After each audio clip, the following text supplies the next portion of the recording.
catastro, patrimonio, incentivos fiscales para el desarrollo económico y comercio exterior. Proyectos desarrollados en el ámbito municipal, bueno, pues la formulación de iniciativas de leyes, de ingresos, diseño y ejecución de políticas fiscales, diseño e implementación de nuevas contribuciones, estrategias de defensa jurídica en juicio de amparo, diseño e implementación de incentivos fiscales para el desarrollo económico, entre otras. Ahora, si me lo permiten, les hablaré sobre la semblanza de nuestro maestro, de nuestro ponente, el maestro Joel Arturo González Méndez, maestro en Derecho Público por la Universidad Panamericana, licenciado en Derecho por la Universidad del Valle de Atemajac. En el ámbito profesional se ha desarrollado como jefe jurídico y de escrituración de la Unidad de Patrimonio, así como abogado de la Tesorería, ambos del Ayuntamiento de Zapopan. En el sector privado, fue asociado y socio de despachos de abogados especializados en materia administrativa. Actualmente forma parte del equipo de especialistas de la Dirección Especial de Hacienda Municipal del INDETEC. Así es de que, si ustedes me lo permiten, déjenme solamente comentar algunas instrucciones muy rápidas para poder llevar a cabo nuestro webinar y, bueno, pues todos nuestros participantes sepan en qué consiste. Les vamos a pedir que, bueno, mantengan sus micrófonos cerrados durante las ponencias y al término de estas, bueno, pues sí les estaremos solicitando que levanten la manita porque abriremos una sesión de preguntas y respuestas. En el orden como vayan ustedes levantando la mano, se irá abriendo el micrófono para su participación. Sin más preámbulo, pues bueno, le agradezco mucho al maestro José Luis Flores que pues comience y bueno, pues lo escuchamos con mucha atención. Adelante, maestro. Muchas gracias. Bueno, antes que nada, agradecer al Colegio de Abogados Municipalistas, gracias al maestro Juan Marcos Gutiérrez González, como efectivamente lo expresaba, este convenio que tenemos firmado con el colegio, pues nos permite trabajar en conjunto en el fortalecimiento pues, del quehacer del quehacer hacendario de los funcionarios municipales, en el fortalecimiento, como lo vamos a ver en este caso, de sus marcos jurídicos y acciones pues que permitan, y más en este momento, fortalecer las finanzas municipales, ¿no? Entonces, muchísimas gracias por estar presentes en este evento. Y bueno, el tema que vamos a ver el día de hoy es un tema por demás importante, interesante, ya que como lo señalaba, hoy más que nunca se requiere hacer un uso eficiente de los recursos municipales y ello incluye pues que los recursos que con trabajo los municipios están recaudando, están captando, pues no salgan ya de las arcas municipales, ¿no? Esto tiene que ver obviamente con la eficiencia en la fiscalización y otras acciones o funciones que los funcionarios están obligados pues a hacer, pero además, como lo señalaba también, con sus marcos jurídicos, con las leyes de ingreso. Como todos sabemos, los municipios cada año elaboran su anteproyecto de ley de ingresos, el cual envían a los congresos locales para efecto de su aprobación. Sin embargo, en algunas ocasiones, el diseño que hacen de las contribuciones ahí establecidas tiene algunas debilidades, lo cual permite a los particulares pues interponer algún medio de defensa, ¿no? Juicios de amparo, en este caso acciones de inconstitucionalidad que son promovidas, ya lo veremos, por diversos actores a nivel nacional, ¿no? Entonces, quisiera iniciar esta participación con un panorama de los ingresos municipales. Si vamos a hablar de las acciones de inconstitucionalidad, pues es importante ver cuál es el impacto que se está teniendo, ¿no?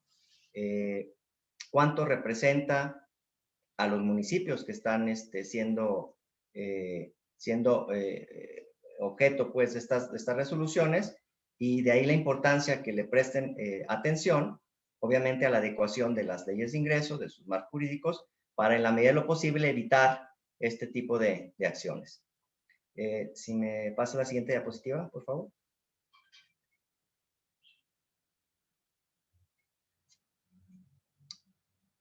La que sigue. Adelante. Bien, como todos sabemos, existe una alta dependencia a nivel municipal de los ingresos que son transferidos de participaciones y aportaciones, tanto federales como estatales. De acuerdo a cifras del INEGI, lo vemos ahí en la gráfica, prácticamente el 73% de los ingresos municipales son recursos que se obtienen tanto de participaciones como de aportaciones. Entonces, el margen que tiene el municipio de ingresos propios, pues es mínimo, ¿no? De ahí la importancia de ese espacio, de esos ingresos, pues cuidarlos de la mejor forma, ¿no? Y si vemos ahí, por ejemplo, los impuestos municipales representan el 13.56% de los ingresos. Estos son datos de INEGI, de FIPEM de 2018, que son los últimos que están ya completos, vamos a decirle así. 2019 todavía son cifras preliminares, por lo cual estamos tomando cifras 2018. Entonces, de ahí empezamos a visualizar cuál es la importancia en el caso de la pérdida de algún recurso o del declarar inconstitucional algún tipo de contribución, porque el impacto que se está teniendo en el poco espacio que tienen los municipios de ingresos propios, pues se va perdiendo, ¿no? En impuestos, como comentaba, estos representan el 13.56% del total de ingresos municipales. Siguiendo hacia abajo en la gráfica, vemos que los derechos, que es otro rubro que también está controvertido en algunos de los conceptos que lo integran, representan prácticamente el 6% de los ingresos totales. Entonces, de ahí ya vemos prácticamente estos dos conceptos, impuestos y derechos, representan la mayor proporción de ingresos propios. Obviamente, con base en ello, bueno, pues es importante que cuidemos, que los municipios cuiden sus arcas, sus finanzas municipales en estos dos rubros. Seguido después de otras contribuciones, como son las contribuciones de mejora, como son otros ingresos de productos, el 1.11%, los aprovechamientos, que representan el 1.82%, y otros ingresos que tenemos, como es el financiamiento, el 3.95%, y los demás, ¿no? Pero de ahí ya vemos la importancia que tienen, insisto, impuestos y derechos. En la siguiente diapositiva vamos a ver, bueno, en cifras de cuánto estamos hablando, ¿no? Las participaciones para el año 2018, que representaron el 37%, ascendieron al monto de 168 mil millones de pesos, seguidos de las aportaciones federales y los impuestos, como comentábamos ahí, que son 61 mil millones de pesos, los derechos 27 mil millones de pesos.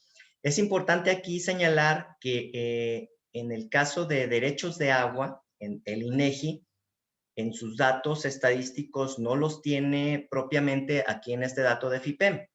Entonces, a esto estaríamos sumando un monto aproximado de 65 mil millones, si mal no recuerdo, de derechos de agua, que inclusive llegan a superar el monto que se recauda por impuesto predial.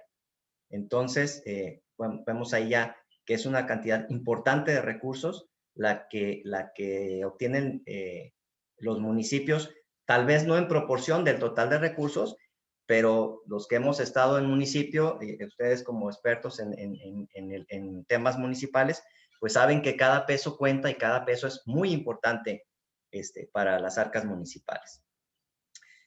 La siguiente, por favor. De los impuestos municipales, que veíamos el porcentaje que representan, ¿cuáles son los más importantes o cómo se integran? Recordemos que del total de ingresos municipales, el 13.56 corresponde a impuestos. Bueno, en esta gráfica está representado ese 13.56% de los ingresos municipales, que son los impuestos. Y de los impuestos, como podemos apreciar aquí, los más relevantes en función o en cuanto a su monto, a su proporción, son los impuestos inmobiliarios. Es decir, impuesto predial, obviamente, y el impuesto sobre adquisición de inmuebles o impuesto sobre transmisiones patrimoniales, como en algunos municipios se le denomina. Estos impuestos inmobiliarios representan el 82.67%, es decir, del total de impuestos, la mayor proporción es relacionada con aquellos impuestos que tienen como base la propiedad inmobiliaria, ¿no? Entonces estamos hablando de prácticamente un 83% en este rubro. Ahí entonces ya podemos también ir estableciendo o ir delineando algunas políticas que busquen proteger, obviamente, estos ingresos tan importantes como son los inmobiliarios. Hemos venido comentando, ustedes lo saben, el caso del impuesto predial, pues sigue esa tendencia histórica del 0.23% del PIB. No ha podido crecer el monto del impuesto predial, hay mucho trabajo por hacer todavía, a pesar de la reforma constitucional que obliga a los municipios, por ejemplo, a mantener actualizados sus valores catastrales. Seguimos viendo todavía un importante rezago en algunos municipios. Seguimos viendo porcentajes de cartera vencida, de morosidad todavía alta. En los mejores casos estamos hablando del 75% más o menos de recuperación o de obtención del padrón de impuesto predial. Entonces, hay mucho trabajo por hacer todavía en este tema. Los otros impuestos aquí interesantes son de espectáculos públicos y obviamente también otro impuesto que se va a ver más adelante, que es el impuesto o los impuestos adicionales, ¿no? También representan un monto interesante. Si pasamos a la siguiente diapositiva. ¿Cuál es el monto que señalamos anteriormente en cuanto a la estructura de los impuestos municipales? Vamos, aquí vemos en primer lugar predial con 31,000 millones de pesos para 2018. No está incluida Ciudad de México. Datos de FIPEM en el caso municipal, obviamente Ciudad de México no está en este porcentaje, pero a nivel ya específicamente de la parte municipal, Ciudad de México, son 31,000 millones de pesos. Si sumamos, si mal no recuerdo, andamos en 50,000 millones, 58,000 millones por ahí de impuesto predial, ¿no? El impuesto de adquisición de inmuebles, con 8,000 millones de pesos. Este impuesto en algunos municipios llega a ser inclusive similar o superior a lo que se recauda de impuesto predial. Esto tiene que ver, obviamente, con el movimiento o las transacciones inmobiliarias, el mercado inmobiliario que se lleve a cabo o se ejecute en algún municipio, pero en algunos municipios llega a ser un monto similar al impuesto predial e inclusive se recauda más de adquisición de inmuebles o transmisión patrimonial que de impuesto predial, ¿no? Entonces, ahí estamos hablando de un monto importante también de impuestos, ¿no? Aquí INEGI, por cuestión de estructura, como algunos municipios lo denominan, divide adquisición de inmuebles y traslado de dominio, que para efecto, bueno, es el mismo impuesto. Entonces, si sumamos ambos, estaríamos hablando de prácticamente 16,000 millones de pesos. Y si consideramos que algunos municipios lo clasifican en otros impuestos sobre el patrimonio, pues ya tendríamos aquí 18,000 millones de pesos de adquisición de inmuebles, ¿no? Y tenemos un rubro que está sombreado, que es el de impuestos adicionales. Por impuestos adicionales, para 2018 se recaudaron 1,150 millones de pesos. En proporción tal vez no sea tan importante, estamos hablando del 1.86% del total de los impuestos. Sin embargo, dada la estructura que tiene en algunos municipios en sus leyes de ingresos estos impuestos adicionales, puede representar inclusive hasta un 20% de los impuestos, del total de impuestos que se recauda en un municipio. Entonces, el pensar que alguna hacienda pública, que algún municipio pueda dejar de recaudar un monto aproximado de un 20, un 10% de lo que obtiene de impuestos, es una suma importante, una suma que definitivamente afecta la hacienda pública, que definitivamente afecta la planeación presupuestal que se tiene o se tenía para un ejercicio fiscal.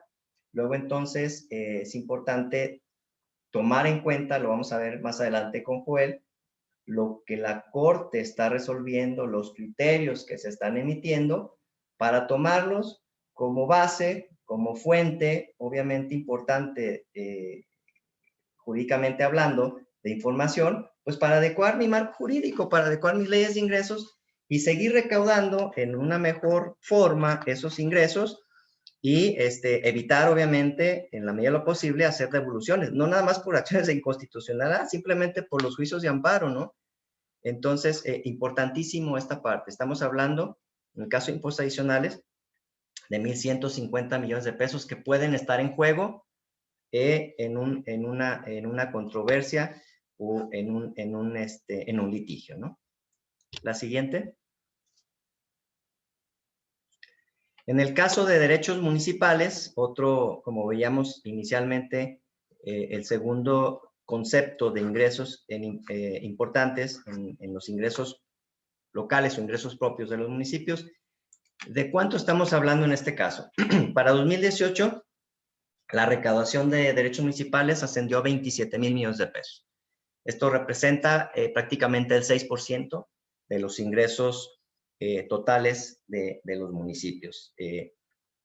Estos derechos obviamente también son importantes para los municipios. Estos derechos los recaudan, los reciben por la prestación de los servicios que otorga a los municipios en los diversos aspectos. Tenemos aquí, por ejemplo, registro civil, obras públicas, ecología, todas las dependencias que prestan algún tipo de servicio a la ciudadanía, obviamente susceptible de cobro, y están aquellos también derivados de servicios públicos, los establecidos en la fracción tercera del artículo 115, y que la fracción cuarta del propio 115 faculta o posibilita a los municipios obtener ingresos por la prestación de sus servicios públicos. Como podemos apreciar aquí en la parte que está sombreada, las licencias y permisos son uno de los rubros más importantes. Por ejemplo, licencias y permisos con 4,700 millones de pesos. Las licencias de construcción, también un rubro bastante importante, sobre todo en aquellos municipios que están en crecimiento, en desarrollo urbano, en constante desarrollo urbano, pues tenemos aquí un monto de 1,700 millones de pesos. En algunos municipios metropolitanos, en algunos municipios se está desarrollando más la parte urbana, el monto por licencias de edificación o de construcción llega a ser un monto importante, y todos los ingresos que derivan de esta acción urbanística, las licencias de urbanización, la subdivisión, la relotificación, obviamente la propia licencia de edificación, en suma llegan a ser ingresos muy importantes, y también ahí hay ciertas debilidades que los contribuyentes logran pues a través de los diversos medios de defensa, obtener el reintegro de los recursos que pagaron por esos conceptos. Entonces, otra vez vemos aquí la importancia de en nuestras leyes de ingresos o en las leyes de ingresos municipales, obviamente hacer un adecuado diseño de las mismas con base en los principios constitucionales, con base en lo que el propio Poder Judicial ya nos está estableciendo. Los criterios que se están publicando constantemente, pues básicamente son fuente de información oportuna para que se puedan fortalecer las contribuciones. En la siguiente diapositiva, continuando con el tema de derechos, tenemos los que son por prestación de servicios. Bueno, me regreso un poquito, lo comentaba hace un momento, los de desarrollo urbano y obras públicas con 3,700 millones de pesos. Le cambias a la siguiente, ahí, 3,760 millones de pesos, también, insisto, un rubro importante, y urbanización dentro de estos con 1,779 millones de pesos. En cuanto a prestación de servicios, como podemos apreciar, también es un rubro importante dentro de los derechos. Estamos hablando de 11,300 millones de pesos que se recaudan por la prestación de servicios, de los servicios públicos, prácticamente los establecidos en la fracción tercera, ¿no? Y específicamente el rubro que está al final del cuadro, de la tabla, al final sombreado me refiero, que es el de alumbrado público. Por concepto de derecho de alumbrado público, de DAP, en 2018 los municipios informaron INEGI que se recaudaron 4,200 millones de pesos. Este es otro de los conceptos que se han estado controvirtiendo y de los cuales se han inclusive dictado ya acciones de inconstitucionalidad. Entonces esto representa de nueva cuenta una importante cantidad de recursos que los municipios dejan de recaudar. Entonces, ¿qué opciones tienen los municipios para recuperar esos ingresos? Bueno, obviamente lo primordial y lo principal, y lo he venido, y perdón que sea tan reiterativo, una adecuada construcción, un adecuado diseño de sus normas, de su ley de ingresos, para efecto de lograr en un análisis constitucional superarlo y no estar teniendo que dejar sin efectos en este caso, este derecho al nombrado público, en el caso de impuestos adicionales u otros conceptos que Joel nos va a comentar más adelante. Entonces, en esta primera parte quise darle el contexto, la relevancia que tiene en la cuantía, en el monto de recaudación, el monto de los ingresos que están en juego en estas acciones de inconstitucionalidad, en los juicios de amparo inclusive. En ocasiones los juicios de amparo son la alerta, son el foco amarillo para los municipios de que ahí va a suceder algo. En algunas ocasiones, los funcionarios señalan de que a lo mejor nada más es un juicio de amparo, o son 2, o son 3, no me representa mucho respecto de lo que estoy recaudando. Entonces, bueno, hay que seguir recaudando, ¿no? Si estoy devolviendo del 100% de alguna contribución y solamente estoy devolviendo un 2%, pues todavía me resulta atractivo seguir recaudando. Lo que no se visualiza es lo que puede suceder más adelante, ¿no? Por ejemplo, en el caso de las acciones de inconstitucionalidad. Entonces, de ahí la importancia, aquí vemos los montos, cuánto representa para los municipios, los recursos que se recaudan, tanto por impuestos adicionales como por DAP o derecho de alumbrado público, y algún otro tipo de contribución que también han sido objeto de resoluciones de la Corte en sentido desfavorable para los municipios. Hasta aquí mi participación, dejo ya la parte sustantiva de las acciones a Joel, y sí, insisto, quisimos dar un marco, un contexto de cuánto estamos hablando, cuando hablamos de acciones inconstitucionales, bueno, de cuánto dinero estamos hablando, ¿no? Muchísimas gracias. Si gustan las preguntas, como habíamos señalado, las dejamos para el final. Dejo la pantalla a mi compañero Joel González. Gracias, maestro José Luis. ¿Cómo están todos? Buenas tardes. Gracias por la invitación y permitirnos platicar hoy con ustedes este tema que volteamos a ver bastante por el impacto en el erario público, ¿no? El impacto que están teniendo las acciones de inconstitucionalidad sobre la hacienda municipal, ya que han venido creciendo. Bueno, y para tocar este tema, pues en esta lámina les presentamos los puntos que vamos a abordar, ¿no? Bueno, la bienvenida por parte del Colegio Nacional, ya nos hicieron el favor de iniciar esta plática. Como punto de partida de mi presentación, veremos los medios de defensa que afronta la hacienda municipal, a fin de enfocar, a fin de dimensionar las acciones de inconstitucionalidad, ¿verdad?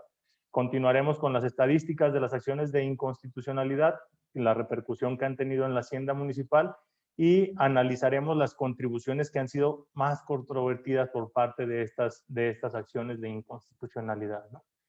¿Y por qué decidimos voltear a ver este tema? Bueno, pues aquí les planteamos la problemática, ¿no? En los últimos años ha sido recurrente observar que se sometan al análisis de la Suprema Corte de Justicia de la Nación determinadas contribuciones establecidas en las leyes de ingresos de algunos estados y municipios. El licenciado José Luis ya nos adelantaba cuáles han sido las que han estado siendo llevadas a análisis de la Corte, ¿no? De lo anterior, pues a nosotros nos empezó a preocupar el hecho de que la gran mayoría de dichos reclamos han resultado procedentes, lo cual pone en una situación compleja las finanzas locales, ya que de imprevisto deben dejar de recaudar los conceptos impugnados, además de que para los ejercicios futuros no podrán prever dichas contribuciones, por lo menos en la estructura impositiva actual, ¿verdad? Que esto viene en la sentencia de la acción de inconstitucionalidad, que la vamos a hacer, y muchos municipios la están repitiendo, es decir, no acatan al 100% la orden que viene en la sentencia. Vamos a ver qué repercusiones puede tener un municipio, ¿no? Esto es de manera preventiva, se está volviendo muy recurrente, por eso volteamos a ver este tema y lo estamos platicando hoy en día a fin de que las haciendas municipales puedan fortalecerse y no llegar a una sanción, a un cumplimiento forzoso a la mitad del ejercicio. Por supuesto, esto va a ser necesario voltear a ver la estructura jurídica municipal, ¿no? Sus normas tributarias, a fin de evitar estos recursos y que con ello puedan disminuir lo que proyectan recaudar en los ejercicios fiscales, ¿no? Sabemos que si en un ejercicio fiscal tienes una proyección de recaudación y un medio de defensa cuarta esta proyección, pues te vas a ver en aprietos con el gasto, ¿no? Es una cadenita, es una bolita de nieve que va afectando de una manera muy considerable a las haciendas locales. Bueno, en los medios de defensa veremos los principales que afronta la hacienda local, ¿no? El juicio de nulidad, también conocido como juicio en materia administrativa en muchos estados en el ámbito local, el juicio de amparo, en lo peculiar amparo contra leyes, y las acciones de inconstitucionalidad, sus generalidades y sus efectos, los efectos en sus resoluciones, ya que eso es lo que preocupa, ya que va de menos a más, ¿no? De menos a más, porque ahorita veremos el cumplimiento de estas sentencias. Perdón. Entramos al juicio de nulidad. Como sabemos, el juicio de nulidad o juicio en materia administrativa tiene por objeto resolver las controversias de carácter administrativo y fiscal que se susciten entre las autoridades del Estado, las municipales y de los organismos descentralizados de aquellas con particulares o entre ellas, ¿verdad? Es el objeto de juicio en materia administrativa. Las partes del juicio administrativo, bueno, pues tenemos el actor, el demandado y el tercero. El actor, bueno, es comúnmente el particular que se duele de un acto de autoridad mediante el juicio administrativo, impugnándolo ante una sala, ¿verdad? Ante una sala perteneciente al Tribunal de Justicia Administrativa, siendo el demandado la autoridad que haya emitido dicho acto. Y el tercero, pues aquel que tenga un interés opuesto al del actor. Es muy común ver este juicio de nulidad en contra de actos de autoridad, como son los requerimientos de pago, como son las sanciones administrativas, la liquidación de algún crédito fiscal, ¿no?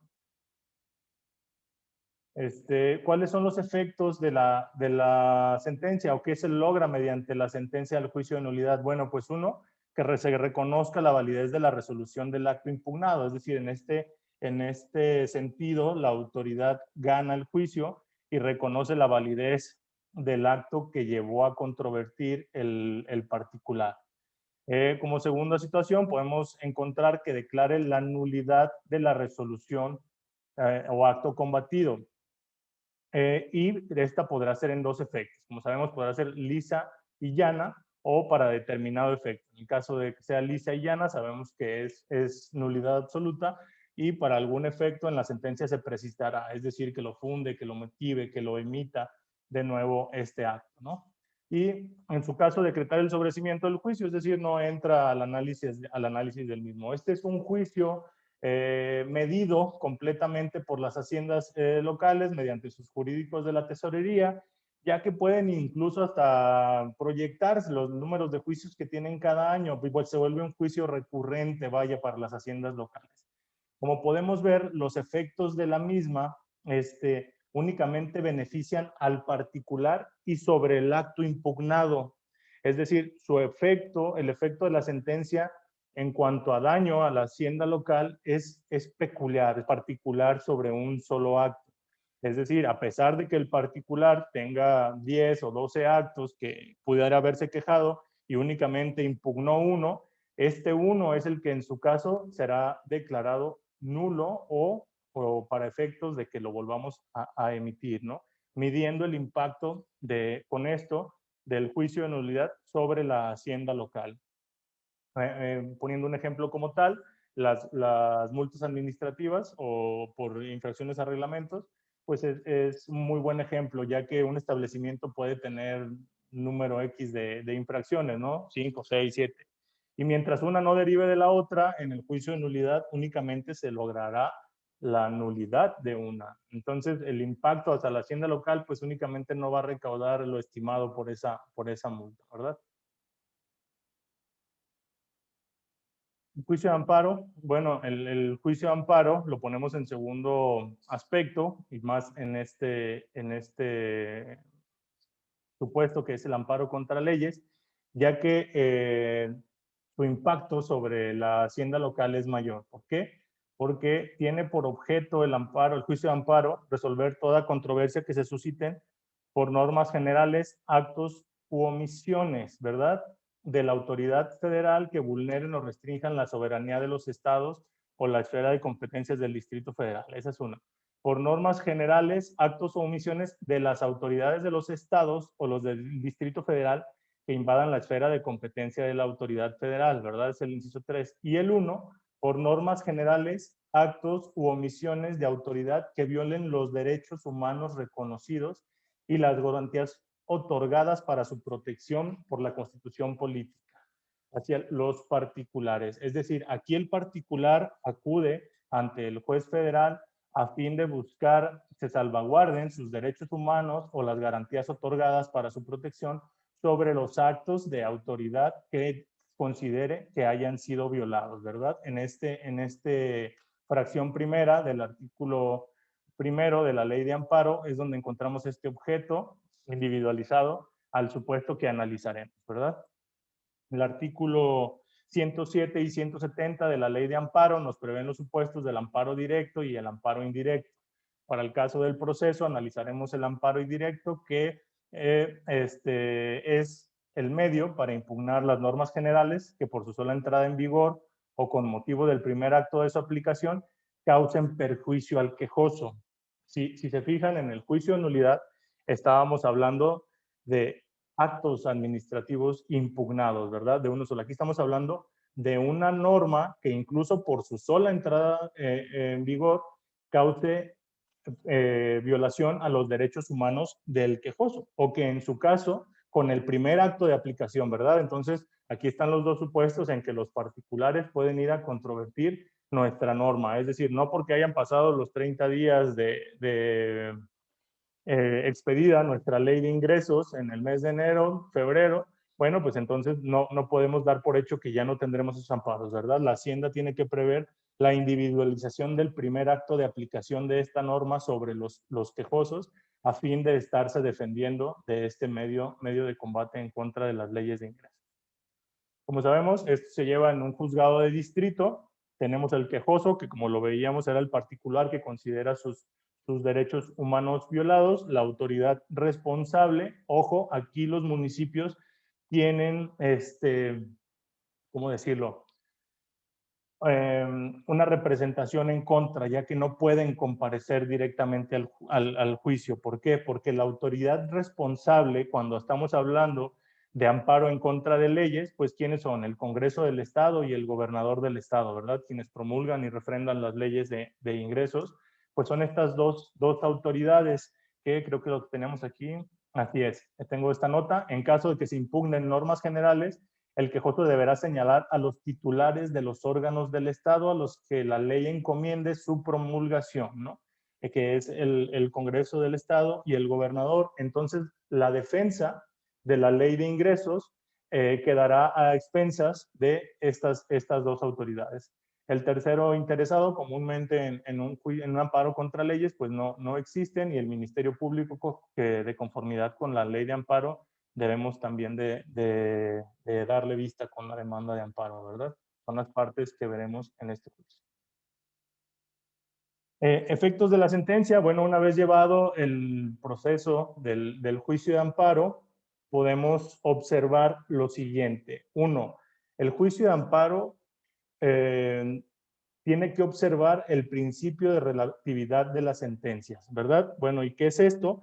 Que la sentencia únicamente favorecerá al quejoso que haya impugnado la norma. Es decir, ahí nos ayuda a las haciendas a que únicamente a quien lo promueva es quien se verá beneficiado de este juicio de amparo. A pesar de que llega a ser amplio en cuanto a la concesión de los efectos, únicamente se verá beneficiado los quejosos que nos impugnen esta ley de ingresos y en particular el artículo que considere determinado impuesto, ¿no?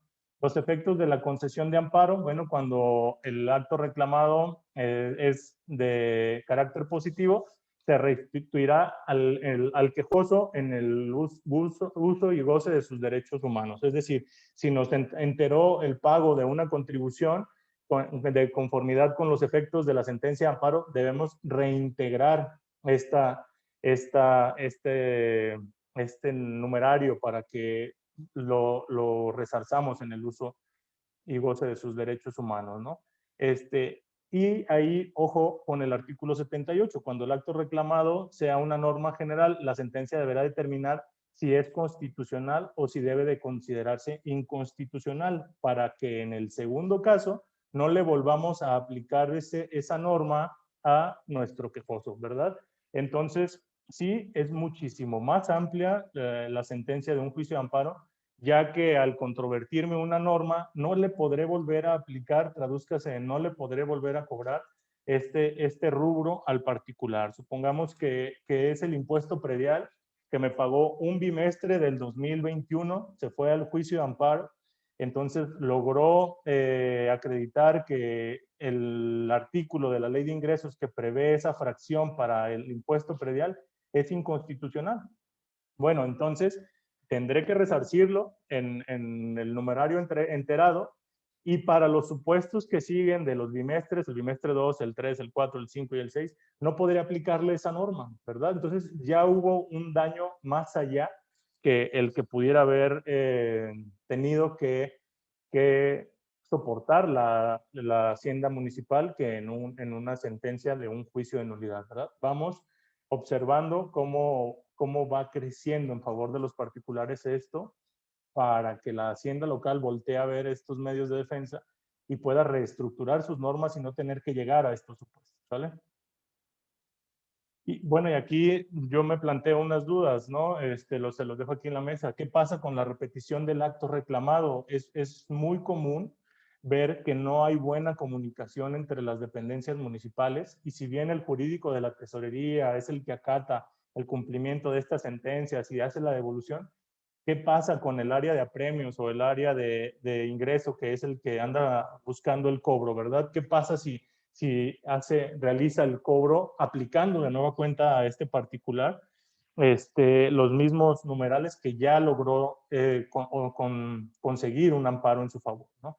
Ojo aquí, para las haciendas locales hay que voltear a ver la repetición del acto reclamado, ya que los juzgados de distrito han sido muy paternalistas, ¿no? Siguen cuidando a los funcionarios, pero va a llegar el caso en el que ya no sea ya no pueda lograr soportar esa presión social y particular, y tendrá que empezar a aplicar las sanciones del acto reclamado, que es, una vez aplicado, tenemos un procedimiento muy corto, 15 días, para desvirtuar este acto reclamado o resarcirlo, anularlo, y en su caso será vista al colegiado para la aplicación de las sanciones, ¿no? Entonces, mucho cuidado con nuestras autoridades municipales en cuanto a la repetición del acto reclamado.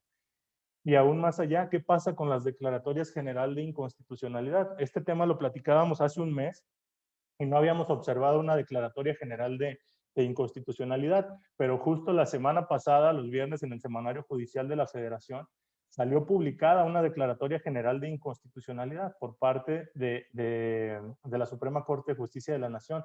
Es decir, vamos haciendo reiterativos estos amparos hasta que logran cumplir con los requisitos de la ley de amparo, y entonces viene la declaratoria general de inconstitucionalidad.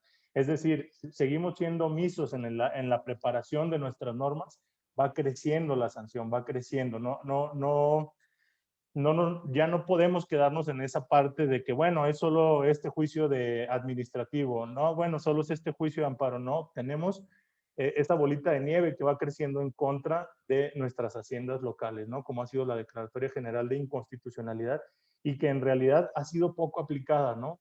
hablábamos de lo paternalistas que son con las autoridades de los juzgados de distrito, pero estamos llegando a ese supuesto de cansancio y hemos visto ya la publicación de declaratorias generales de inconstitucionalidad. Bueno, entraremos al tema principal, que son las acciones de inconstitucionalidad. El artículo, como ustedes lo saben, el artículo 105, fracción segunda de nuestra Constitución, dice que la Suprema Corte de Justicia de la Nación conocerá en los términos que señale la ley reglamentaria de los asuntos siguientes, ¿no? Y en su fracción segunda nos dice de las acciones de inconstitucionalidad que tengan por objeto plantear la posible contradicción entre una norma de carácter general y esta Constitución. Ahí vemos el supuesto por qué llegan a la Suprema Corte estas acciones de inconstitucionalidad. Y para nosotros fue una sorpresa encontrar quién era la autoridad que ha estado promoviendo esas acciones de inconstitucionalidad en contra de normas municipales y estatales.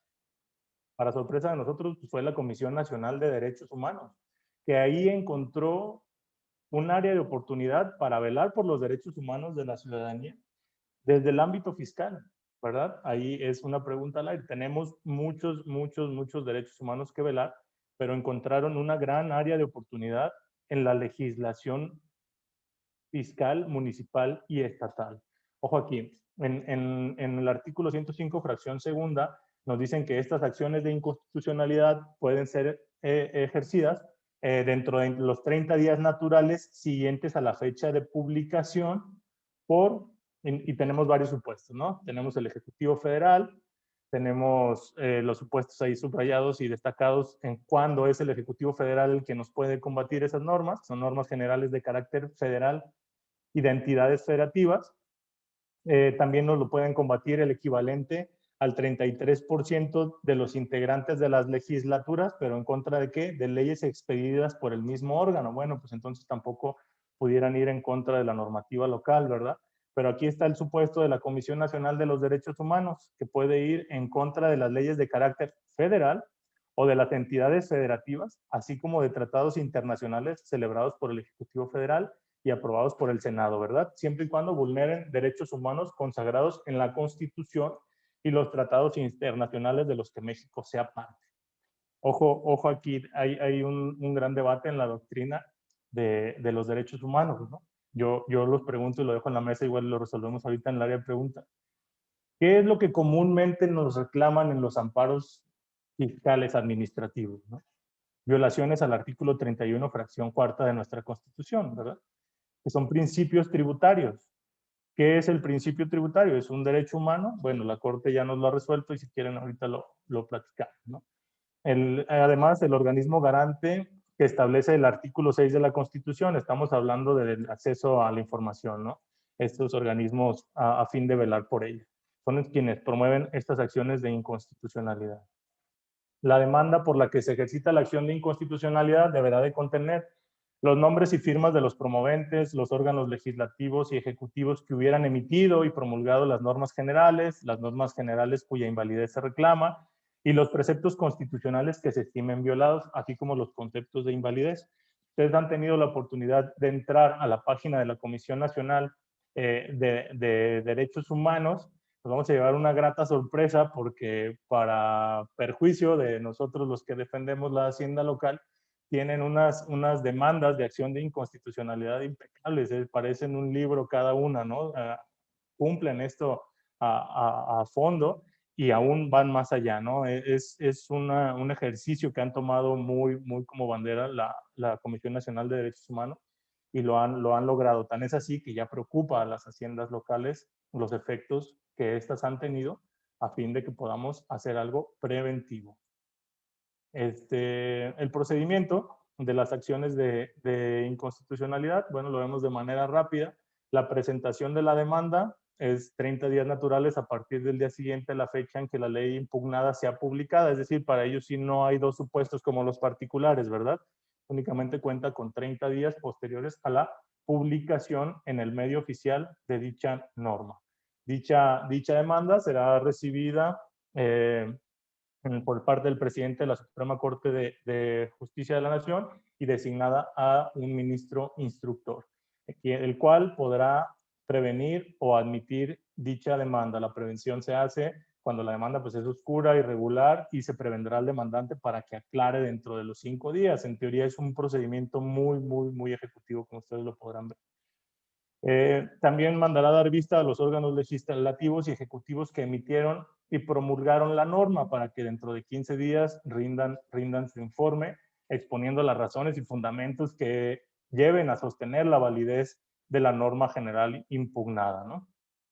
Aquí se le da vista al Procurador General de la República con el escrito y los informes. Y a su vez se pone una vez hecho esto, se pone a disposición de todos para los alegatos correspondientes.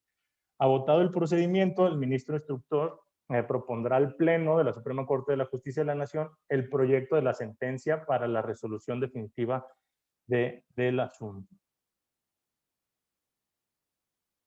Aquí, en cuanto a la sentencia, bueno, viene ya el procedimiento cerrado, estamos esperando la sentencia y esta deberá de corregir, ojo aquí, además de que la Comisión Nacional de Derechos Humanos ha estado realizando un trabajo muy atinado, muy prudente, muy dedicado, cuenta con muchos beneficios a su favor. El artículo 71 de la ley que regula las fracciones 1 y 2 del artículo 105, vaya el nombre de la ley, ¿verdad?, de la Constitución Política, nos dice que la Suprema Corte deberá corregir los errores que advierta en la cita de los preceptos invocados y suplirá los conceptos de invalidez planteados en la demanda. Es decir, la Hacienda Municipal la llevamos de perder cuando llega una acción de inconstitucionalidad, ya que los ministros deberán de suplir completamente los conceptos de invalidez hechos valer dentro de dicha acción. La Suprema Corte podrá fundar su declaratoria de inconstitucionalidad en la violación de cualquier precepto constitucional, haya o no sido invocado en el escrito inicial, ¿verdad? Entonces, por eso es la necesidad de hacerlo previo. No nos podemos dar el gusto de llegar a juicio, porque en el juicio pues vamos contra quien resuelve y contra quien lo prolonga, ¿verdad? A su vez, la Suprema Corte podrá fundar su declaratoria de invalidez en la violación de derechos humanos consagrados en cualquier tratado internacional. Es decir, si la normativa que ampara estos derechos humanos dentro de nuestras normas del país no fueran suficientes, bueno, pues también puede voltear a ver los tratados internacionales para, con esas dos lupas, la internacional y la nacional, voltear a analizar nuestra norma, ¿no? Es a fin de destacar por qué no podemos llegar a juicio.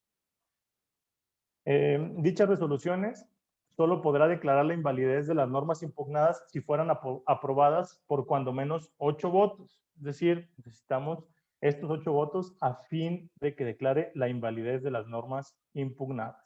Si no se aprueban por la mayoría indicada, el tribunal en pleno desestimará la acción ejercitada y ordenará el archivo del asunto. Bueno, yo aquí les pregunto, ¿verdad?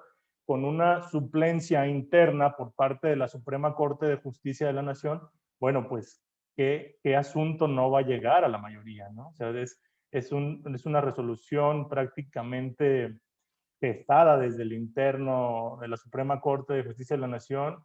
Creo que sería muy raro el caso que pudiera llegar a no ser votada por la mayoría que exige esta norma.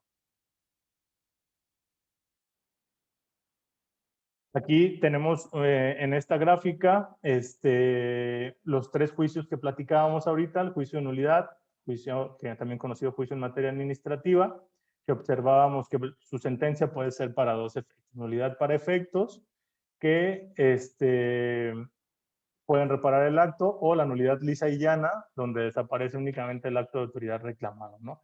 El juicio de amparo, en amparo contra leyes, que es para el efecto de que la ley impugnada no se vuelva a aplicar al quejoso, ¿no? Y las acciones de inconstitucionalidad, cuando se determina la invalidez de la norma, no tiene efectos retroactivos, pero no se puede volver a aplicar esa norma a nadie más, ¿sale? Es aquí el efecto más amplio, o la concesión de justicia más amplia en contra de la hacienda local, ¿no? En el supuesto 1 veíamos un acto o el acto controvertido de un actor.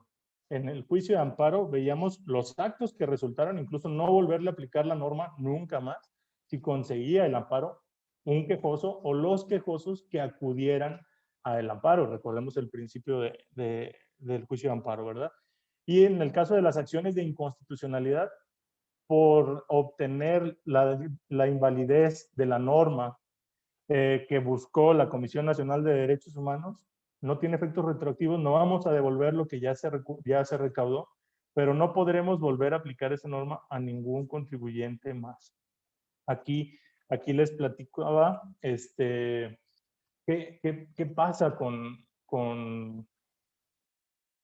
las resoluciones que están llegando a la mitad de un ejercicio fiscal de nuestros municipios, ¿no? O sea, ¿qué va a pasar con ese faltante que ya no vamos a poder llegar a dicha recaudación por el impedimento y un cumplimiento a esta acción de inconstitucionalidad, ¿verdad?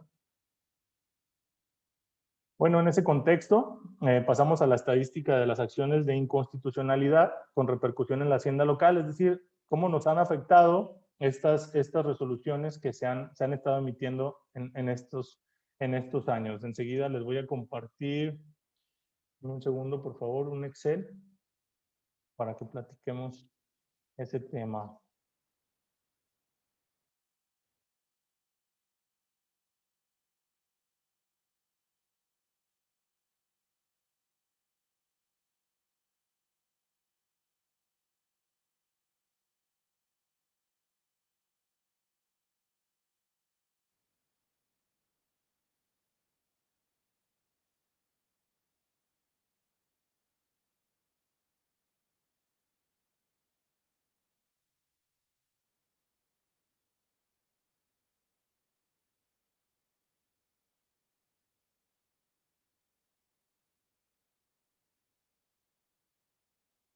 Perdón, ¿me pudieran confirmar si estamos viendo todos el Excel? Sí, sí lo vemos. Muchas gracias. Bueno, en este primer ejemplo, vemos que en este municipio la contribución puesta en pugna mediante la acción de inconstitucionalidad fue un derecho por alumbrado público, un DAP, el cual el estimado de recaudación de la contribución para este ejercicio era de 15,5 millones de pesos, ¿verdad? El estimado total de recaudación para el ejercicio de este municipio era de 637 millones, entonces esta contribución representaba para este municipio el 2.43% de sus ingresos. Y aquí vemos, luego yo les pregunto a ustedes que hemos estado en gestiones administrativas, ¿nos pudiéramos dar el gusto de perder ese 2.43%? ¿Cómo andamos simplemente con el gasto ordinario, no? Ojo, aquí les destaco la fecha de publicación de la sentencia, de la emisión de la sentencia, que fue el 4 de diciembre del 2018. En este otro caso también fue el DAP con 10 millones, representando el 1.56, perdón. En este caso no pudimos sacar el valor ya que la proyección, ya que el estimado no estaba publicado conforme a la individualizado por la contribución. Disculpa la interrupción, Joel, pero no sé si hay un error. Si pudieras subir a la primera línea de estos datos, dices 15 millones, pero luego 637 millones. Es el total. Los 15 millones únicamente son del DAP y el estimado total de recaudación era 637. Es decir, ya de los 600 contribuciones. Todo. Exactamente. El DAP era el 2.43 de su total de... perdón, es que dije, híjole, si el DAP es el 2.43 de... Son 637 millones, dije, ¿qué presupuesto tiene ese municipio para ir a vivir allá? No, imagínese el DAP, ¿cuánto va a costar allá? Mejor no se vaya para allá sin ese supuesto, ¿no? Ok, adelante. Sí, es eso. El estimado de recaudación específico de la contribución controvertida es la columna F. El estimado total de ingresos del municipio es la columna G. Y el porcentaje que representa la contribución sobre el estimado total de recaudación es la columna H. Perdón, Joel, no sé si pudiéramos ampliar un poquito el Excel para que se pueda apreciar el contenido de la tabla, aumentar un poco la... Sí, claro. Ah, ¿Se ve mejor? De hecho, creo que lo podemos dejar ahí.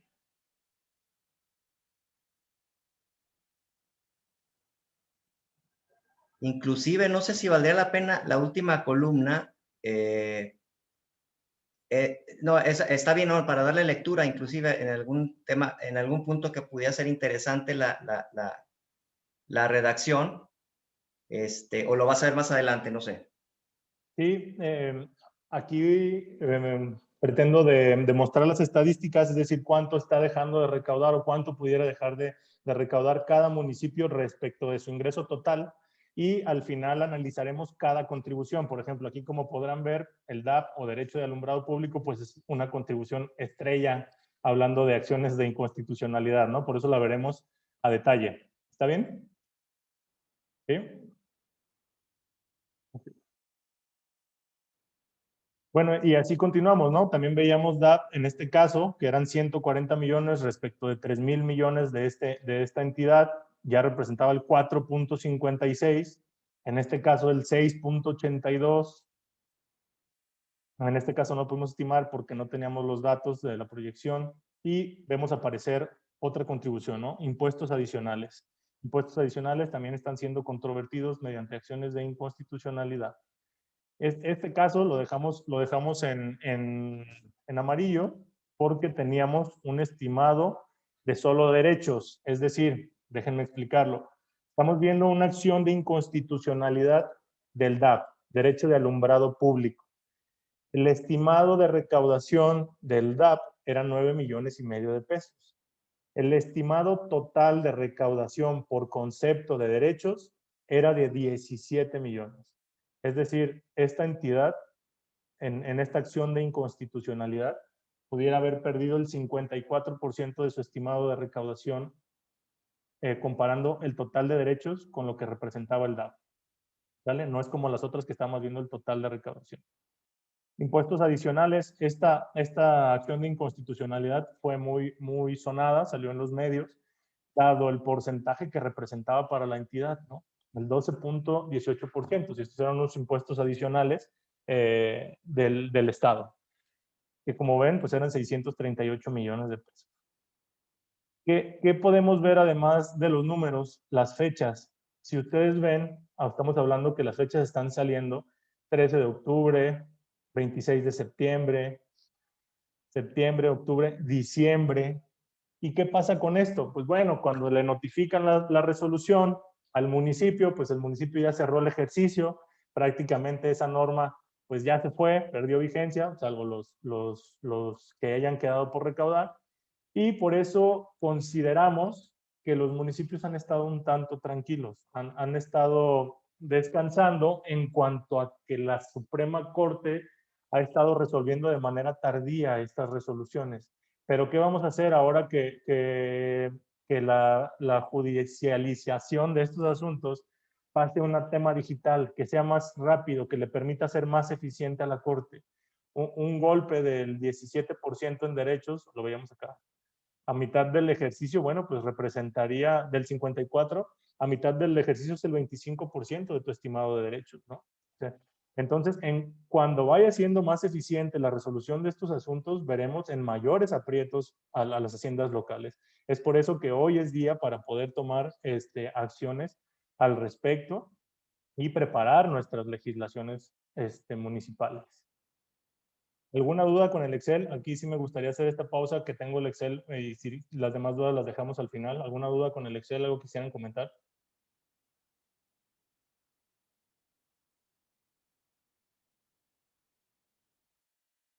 Ok, parece que no hay ninguna duda, ¿verdad? Entonces volveré a la presentación.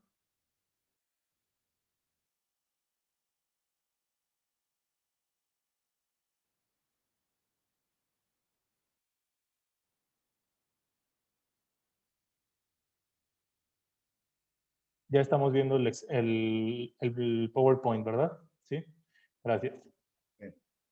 Bueno, ¿qué pudiéramos denotar de lo que vimos? Las acciones de inconstitucionalidad con repercusión en la hacienda local ha ido creciendo, ya que en 2018 teníamos 10, en 2019 llegamos a tener 20 y en 2020 teníamos 11 con resolución dictada hasta el 26 de noviembre del 2020. Es decir, ese número pudiera variar. En el periodo del 2018 al 2020, 18 de las 32 entidades federativas han tenido resoluciones de acción de inconstitucionalidad en contra.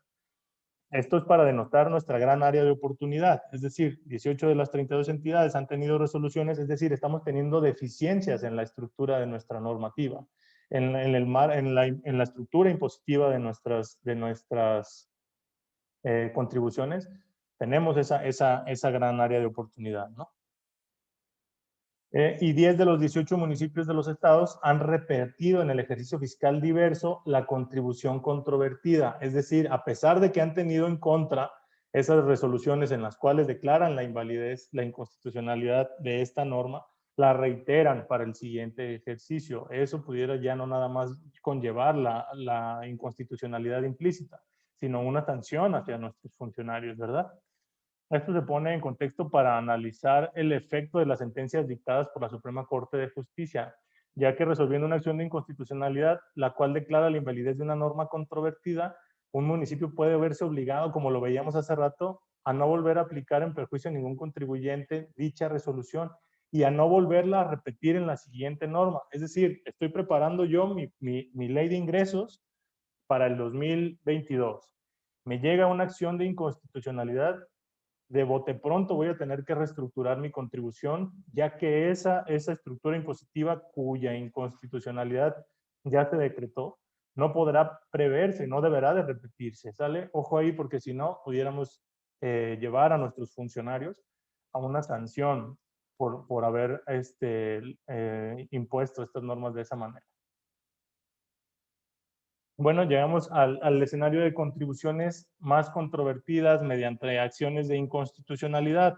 En materia de derechos, tenemos aquellos que se estiman por reproducción de documentos necesarios para las solicitudes de información. Vemos que nuestra misma Constitución, establece la gratuidad en el acceso a la información. Es decir, a pesar de que son derechos mínimos, son problemas permanentes para nuestra tesorería el estar defendiendo la constitucionalidad de estos actos, ¿no? Y en su caso, estar teniendo que rendir informes. Si ya tenemos todos estos antecedentes en los cuales no podemos establecer dichas contribuciones, no podemos estructurarlas de esta manera, bueno, pues entonces ahorrémonos ese trabajo, ese gasto que tiene para el municipio el estar defendiendo dichos derechos.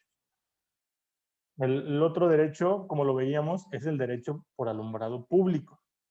El DAP es muy controvertido a nivel nacional, ya que el servicio de alumbrado público pues es un servicio público muy tangible para nuestra ciudadanía, muy necesario, porque su naturaleza conlleva más allá de iluminar, conlleva a llegar a la seguridad pública, ¿no? Conlleva a dar esa tranquilidad a nuestra ciudadanía, por eso se vuelve tan necesario. Pero ¿cuál es el problema? Que se vuelve muy costoso. Sabemos que los municipios destinan una gran cantidad de recursos para solventar el pago de esta contribución, perdón, el pago a CFE por el consumo de energía, ¿verdad? No se salvan los municipios del pago a CFE por el consumo de energía de nuestras luminarias públicas. ¿Y qué han hecho los municipios? Bueno, pues han estado tratando de imponer a la ciudadanía esta contribución que se ha gestado desde un derecho, ¿no?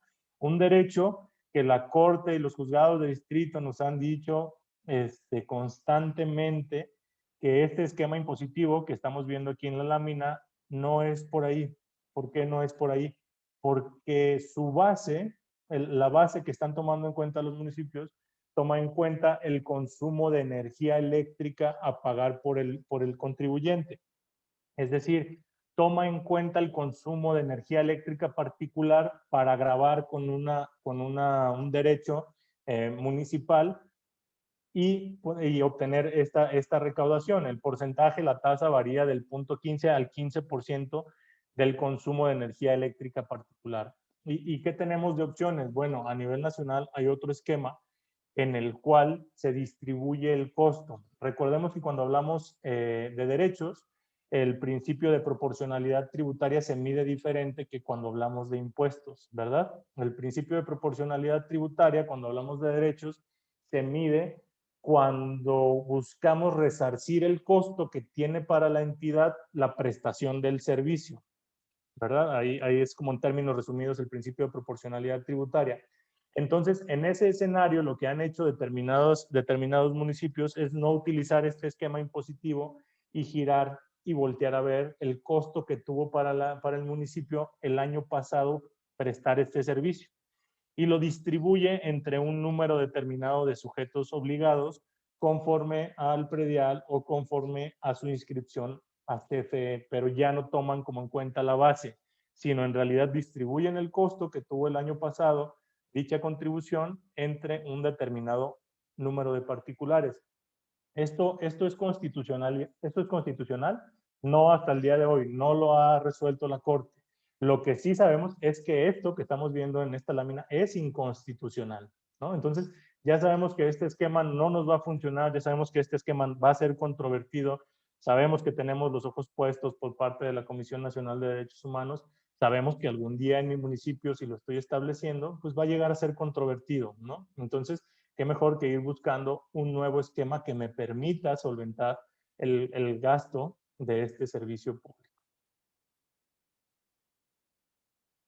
Y esto es lo que les platicaba, ¿no? Los criterios jurisdiccionales respecto de este derecho nos han dicho que cuando se establece que el mismo se causará y pagará de conformidad con lo que establezca el convenio, es que tenemos otro esquema impositivo, ¿no? Muchas veces la ley de ingresos municipal también establece DAP, ¿no? O derecho de alumbrado público. Y en la estructura del DAP únicamente dice, este impuesto se pagará y causará conforme al convenio que establezca o que firme el municipio con la Comisión Federal de Electricidad. Es decir, ni siquiera el principio de legalidad está cumpliendo esta contribución, ¿verdad? Porque nos está derivando de la ley de ingresos a los elementos esenciales de esta contribución en un convenio. Ojo, entonces también ahí ese esquema impositivo está muy, muy definido respecto de la Corte, que no es por ahí, ¿no? Que no podemos establecer dicha derivación de los elementos esenciales de la ley de ingresos a un convenio.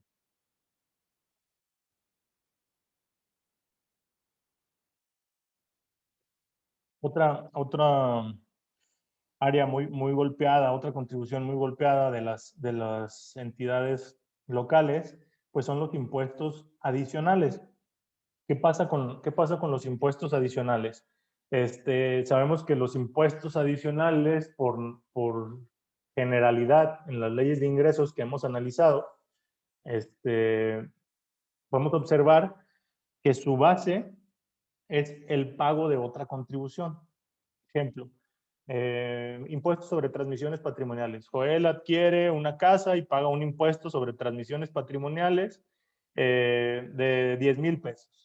Sobre esos 10,000 pesos también se vuelven la base de un impuesto adicional en ese municipio y me cobran el 5%, el 7%, el 10% de ese pago de impuestos, ¿no? Entonces, también el Semanario Judicial de la Federación podemos encontrar varias tesis, podemos encontrar varios criterios de la Suprema Corte respecto de acciones de inconstitucionalidad. Es decir, nos los han reiterado, nos están avisando, por ahí no es, tenemos que prever de una mejor manera nuestras contribuciones si es que en mi municipio tengo impuestos adicionales, DAP, cobro por expedición de copias en acceso a la información, y otra que no la ponemos aquí porque llega a ser menor, pero también muy controvertida, es el registro civil, ¿no? Sabemos que en muchos municipios ya se están alineando a la norma, pero por el derecho humano al registro, a la personalidad, a todo esto, no podemos cobrar esa primera inscripción, lo cual se hacía. También la Corte nos lo ha dicho en varias ocasiones. El principio de legalidad lo observamos en las acciones de inconstitucionalidad cuando nos establece nuestra ley de ingresos multas fijas o excesivas, ¿verdad? Que no tienen un rango para determinar o para individualizar dicha sanción sobre el particular que haya sido hecho, realizado cualquier acto que haya incurrido en una violación a un reglamento o una ley y que se haya ganado una multa, ¿no? Y aquí les hablaba también del registro de nacimiento. Como conclusiones, nuestra normativa hacendaria siempre va a versar sobre los principios tributarios, ¿no? Es un tema de cajón para nosotros en la estructura de nuestras contribuciones y en los procesos de nuestras normas, ¿no? Deben de observarlos forzosamente en nuestras normas si es que queremos prever una sanción que tengamos que cumplir a quemarropa, y lo cual nos pudiera dejar sin una considerable recaudación, que lo cual nos imposibilitaría la prestación de servicios públicos o en su caso incluso cumplir con nuestras obligaciones laborales, ¿no? Además, recomendamos también observar las materias otorgadas y exclusivas de la Federación a fin de no invadir competencias, ya que es otra área que ha estado pisándose por las normativas locales, ¿no? Vamos también echándole ojo y que no nos lleguen a emitir estas resoluciones que ya preocupan, dado que es considerable el monto que pudieran perder nuestras haciendas locales. Bueno, pues yo llegaría al punto de experiencias de los participantes y preguntas y respuestas. Estoy a sus órdenes. Muchísimas gracias, Joel. José Luis, sé que ustedes tienen los controles del programa, pero no sé si quieras que Adrián modere. ¿Dónde andas, Adrián? Manifiéstate. Aquí estamos, aquí estamos. Sí, no sé, José Luis, si tú quieras organizarlo o nosotros, porque veo yo que la versión del Zoom, bueno, se ha estado actualizando últimamente. No veo yo ya la opción de la manita ahí para que los... reactions. Sí, exacto, en reaction está. Si gusta, ¿puedes dejar de compartir pantalla, Joel, por favor? Ándale, así mejor. Perfecto. Y el que haga el gesto. Exactamente. Y no sé si consideres tú pertinente, pues que agrupemos en tres grupos de tres para que ustedes respondan y bueno, a los siguientes tres nuevamente y así nos vamos. No sé si tú lo consideres así. Totalmente de acuerdo, Adrián. Perfecto, perfecto. Excelente. Bueno, pues entonces, adelante, quienes gusten preguntar o formular sus cuestionamientos a los ponentes, por favor de levantar la manita ahí en el iconito de reacciones. Dice levantar la mano. Reactions. Se la levanté yo. Sí. Perfecto. Si gustas igual y esto ocupa que empecemos a dar guerra. A ver, primeramente me llamó mucho la atención que no hay mucho ataque a las contribuciones inmobiliarias. La primera pregunta que quería hacer es de estadísticas para José Luis. Sí. En esos, entendí bien, creo eran 31,000 millones. No está la recaudación predial del DF. Correcto. Y si esos 31,000 son parte del famoso 0.250% de la recaudación con relación al PIB, o en ese cuarto de punto, 0.250, ¿está o no está el DF? Porque si está, entonces la recaudación predial sería por ahí arribita del 0.350. Pero siempre he tenido la duda de si está incorporado o no ese dato. Según yo, sí. Según yo, en todo México se recauda el 0.25 y garra de predial. O sea, como porcentaje del PIB, ¿no? Pero ahí no sé si trajeras ese dato. Sí, correcto. Efectivamente, la recaudación nacional de impuesto predial representa el punto 23 del PIB. Algunos análisis señalan el punto 20, nosotros traemos el punto 23, pero prácticamente es una proporción que se ha mantenido efectivamente durante los últimos 10, 15 años. No hemos logrado como país superar efectivamente. Pero incluye al DF ahí. Ese dato incluye al DF. Este punto 23 del PIB incluye la recaudación nacional dentro del cual se encuentra la Ciudad de México, efectivamente. Porque si lo incluye, imagínate, lo desincluyes y el resto de los municipios ordinarios, no llegamos ni al 1.50, pero bueno. Es correcto, es correcto. Al 0.150. Ok, perdón, ese era un dato. Ahora paso al comentario, pregunta del DAP. Miren, desde hace muchísimos años, desde que fui legislador, allá en 97-2000,